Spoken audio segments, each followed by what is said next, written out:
Olá, meu nome é Pedro Mejuto, sou consultor do CTE Consulting Group e hoje a gente vai falar um pouco sobre esse gráfico esquisito chamado Boxplot. É um gráfico amplamente utilizado em projetos de melhoria e ele tem como objetivo comparar diferentes grupos que possuam dados que sejam contínuos, ou seja, aqueles dados que são numéricos, quantitativos e normalmente são coletados por um instrumento de medição, tendo assim uma unidade de medida, como segundos, centímetros ou quilogramas. O Boxplot, de maneira resumida, ele serve para comparar esses grupos com relação a parâmetros de posição e dispersão. Dentro do gráfico, para entender de forma básica, se os box possuem diferentes alturas, quanto mais alto for esse grupo, quer dizer que maiores são os valores desse grupo. Então, vamos imaginar que, por exemplo, a gente está querendo comparar tempos de setup em diferentes operadores, e a gente possui esse gráfico aqui. O que a gente consegue observar é que o operador B, pelo fato do box ser mais alto, ele possui tempos maiores para se realizar o setup. Já o operador A, por exemplo, ele é o operador mais rápido, porque pelo fato do seu boxplot estar mais baixo, isso significa que ele realiza os setups de forma mais rápida. Além disso, o boxplot também consegue trazer algumas informações sobre a variação dos dados que estamos analisando. Então, se a gente possui um gráfico como este daqui, por exemplo, a gente consegue verificar que os dois box estão na mesma altura, ou seja, a mediana desses processos, elas estão muito próximas. Porém, pelo fato de um dos box ser mais largo do que o outro, isso significa que o operador B, por exemplo, apesar de, na média, ter o mesmo tempo que o operador A, ele varia mais. Então, às vezes ele realiza um setup em 10 minutos, em 20 minutos, e na média, e a mediana do processo está mais ou menos próximo de 15 minutos. Ele é muito mais preciso e sempre realiza o setup ali entre 15, 16 e 14 minutos. Agora, vamos entender realmente o que quer dizer cada um desses símbolos que a gente tem dentro do Boxplot.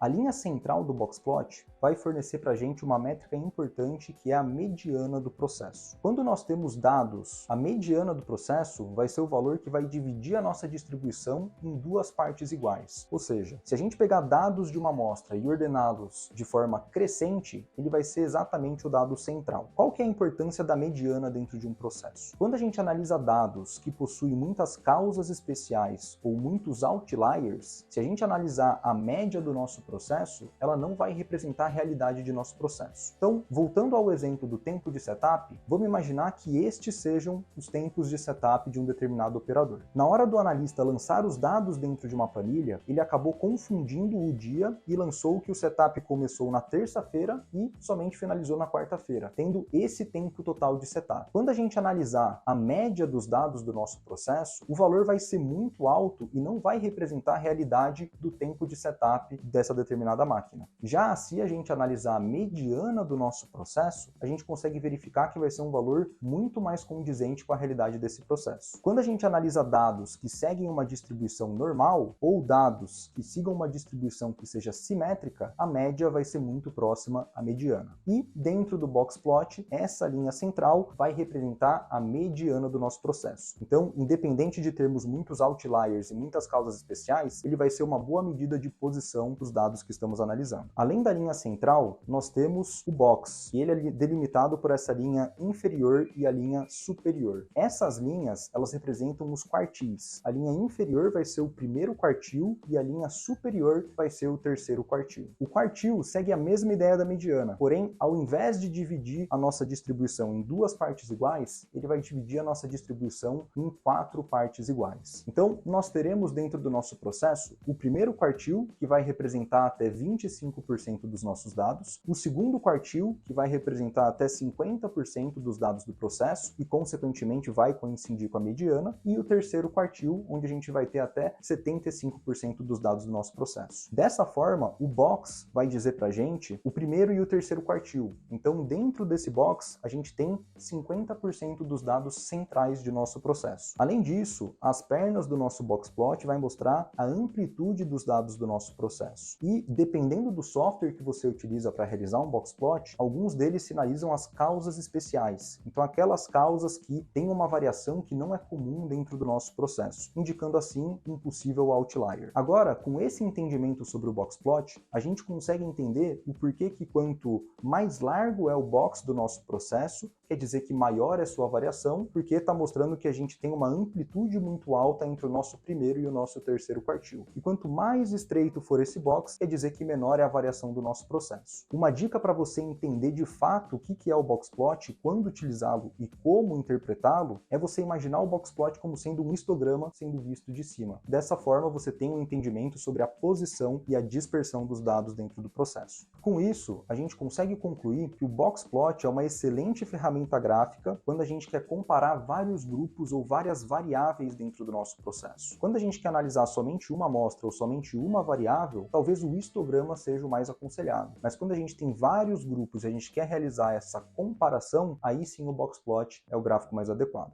Espero que vocês tenham gostado do nosso conteúdo, nos sigam em nossas redes sociais e até a próxima.